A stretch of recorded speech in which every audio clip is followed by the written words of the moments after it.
bear with me here. So you know how you're in high school and once you go to college, you come back for Thanksgiving or Christmas and you see all your friends, your old friends or your old acquaintances, the old people you knew for 6, maybe 7, maybe 12 years since kindergarten. Think about your old friend from elementary school that you've known for so long, but you never saw him in that light. But now that you've gone to college and you've seen, the world and you've seen people, and you don't have predetermined thoughts about those people, you come back and you think, hey, you're not too bad looking. I don't speak from experience, obviously, but in this thought, this is how I kind of relate to this season. This season's all about quarterback comebacks, and if I think about the team that I've seen that's played the best football, the most complete football, that could be 5-0, I think of the Indianapolis Colts, and if we didn't have this predetermined notion of Danny Dimes and him falling when he was rushing 60 yards for the Giants against the Eagles, would we think he's a great quarterback?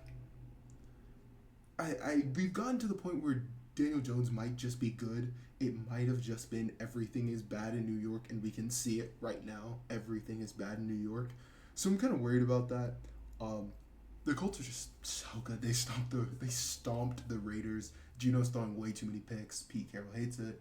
And I don't know where the Raiders go to because you can't really say, look at their backup. Their backup's Kenny Pickett.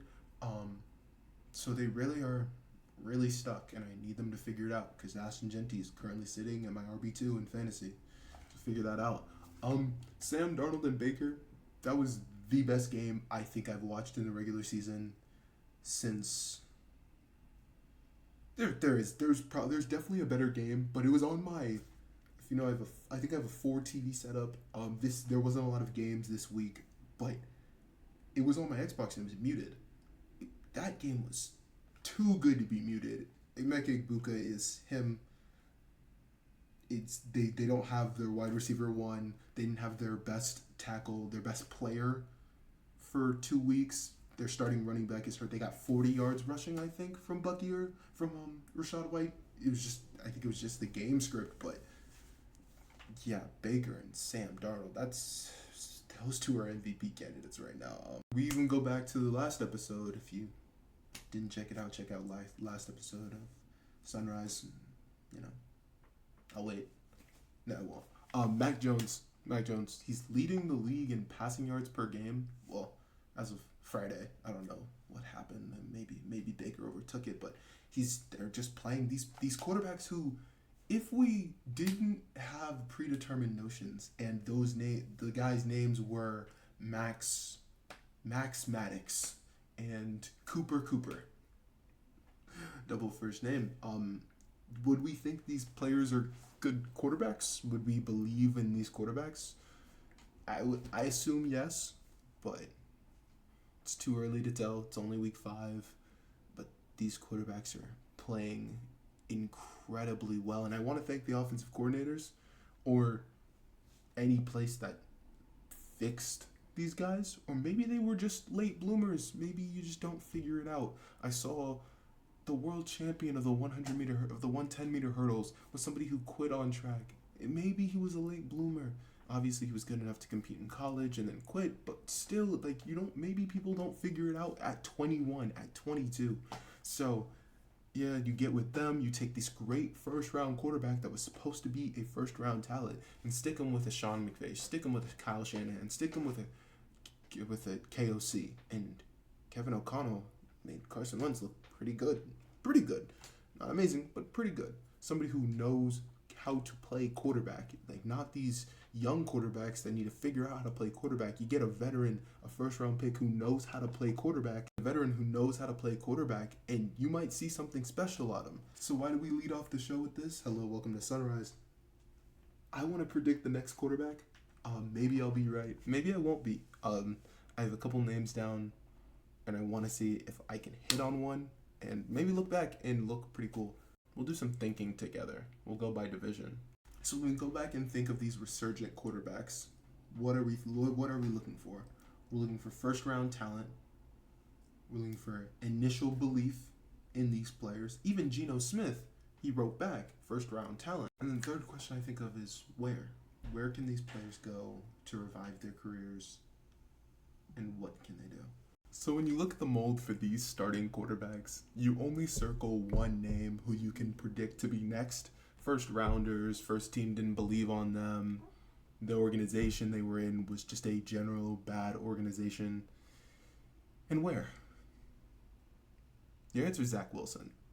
Zach Wilson is the only quarterback that follows that kind of path. He got drafted by the Jets. Who succeeds in the Jets? Look at Aaron Glenn and Justin Fields. They're 0-5. So where could Zach Wilson go? Maybe the Rams. Matt Stafford's not long for there. He's sitting behind Bo Nix, learning from Sean Payton.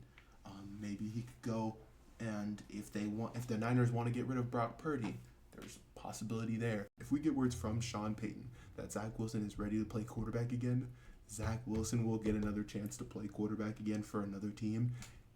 And don't be surprised if he looks really good at 25. Maybe he just wasn't ready to play in New York. Maybe nobody succeeds in New York. But I think I'm going to ride my coattails on Zach Wilson and start driving the Zach Wilson bus. So the Yankees play in about 4 hours. Hold on. So today could be the last day that I wear this. Yankees are down 0-2 to Toronto, and they have been taken care of in Canada. No swings and misses on Max Fried 2 days ago. Will Warren saved the bullpen, which is nice. David Bednar's arrested, but it's looking grim. And John Carlos Stanton said he had a players-only meeting and ripped them a new one. Someone should have ripped him one back. They just haven't played well. They haven't hit. Like, the pitching has been bad, but the pitching hasn't gotten a chance. Like, they haven't given them a chance to win when they've been the best offense in baseball. And I've read off the stats of what stats they're leading in since September. They've been the hottest team in baseball, but they haven't played well. And even if they win today, and then they win a Cam Schlittler day versus a bullpen day probably for the Blue Jays, do we believe they'll hit Kevin Gausman in Game 5 in Toronto? Something they haven't done all season? Don't get me started on Aaron Judge. Aaron Judge has led the league in hits this postseason, and contrary to popular belief, it has come when it mattered somewhat. He hit well in the Boston series. He even hit well against Toronto. But that at-bat versus Kevin Gausman, I encourage you to watch Aaron Judge versus Kevin Gausman because you'll see two different videos. You'll see Aaron Judge absolutely raking against Kevin Gausman, and you'll see that at-bat in Game 2. The fact that Aaron Judge swung at that pitch, 3-2, bases loaded, nobody out. You lay off that pitch, the lead gets cut in half. 2-0, 2-1. You did your job, you got on base, set the table for the guys behind you. And you swing at a guy that you have owned, not this season, but for all of your career. The greatest right-handed hitter we've ever seen. His favorite matchup is on the plate, is on the mound. And you swing. It's just, you got to be better, and you got to strike early. But will they? Shane Bieber's on the mound. You took Shane Bieber deep before. I'll be all Yankee rah-rah if it goes back to Game 5 because the pressure will be on the Blue Jays. But got to find a way to win today. If you need Cam Schlittler to pitch, do you pitch him? I don't know, but it's an elimination game. All hands on deck. Everyone's got spikes on. What I really wanted to talk about the MLB is that the Dodgers are amazing. Blake Snell is amazing in the playoffs. When he actually gets a leash, Dave Roberts believes in him. It's not Kevin Cash. And it's just they have the best starting rotation in the playoffs. They have the best lineup in the playoffs. They have now found a closer. And I really want to talk about that because Roki Sasaki was a failed project this year. We yet to be seen of his career, but he came in and struggled all season. He got hurt, went down the minors, I got to watch him. I didn't get to watch him, actually. His rehab start was in Sugarland instead of being down the road. I'm actually kind of pissed about that. But he rejoined the team and said he was going to play some role in the playoffs.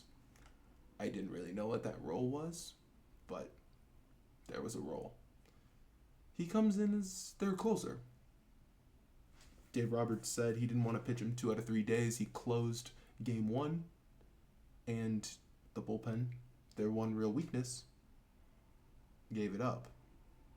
But give it to Roki Sasaki, 2 out of 3 days. It's the playoffs. When you have a win, when you have a chance to win, you go take it. And what a scoop by Freddie Freeman. But Roki Sasaki, man, they're finding ways to make everyone useful. Even if their bullpen is in shambles, they still have Blake Trinan. One of Tanner Scott and Alex Vesey is going to be hot at one time. And Roki Sasaki.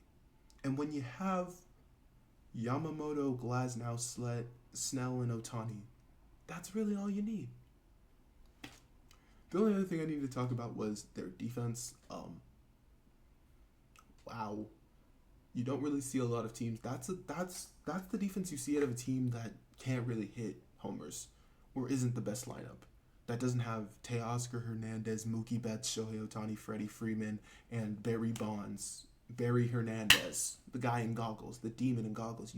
Your favorite team hates Kike Hernandez, but they're very good.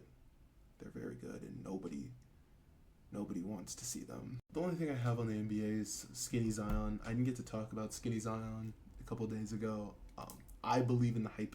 I'm not going to lie. I'm going to fall for it this year. Zion, I'm going to fall for it. I'm going to ride the train. I believe in you. Every time Zion has played, the Pelicans have been a not above 500 team. They've been a 50-win team. Every time, every season, he starts the season and plays their top 3 seed entering January, and then he gets hurt, and they make the play-in. They're a great team. They're a team to be reckoned with. And if Zion is the way he's looking, maybe it's sustainable. Maybe those joints can stay healthy for an 82-game season. I don't know. Jaw's already hurt, so someone's got to take that.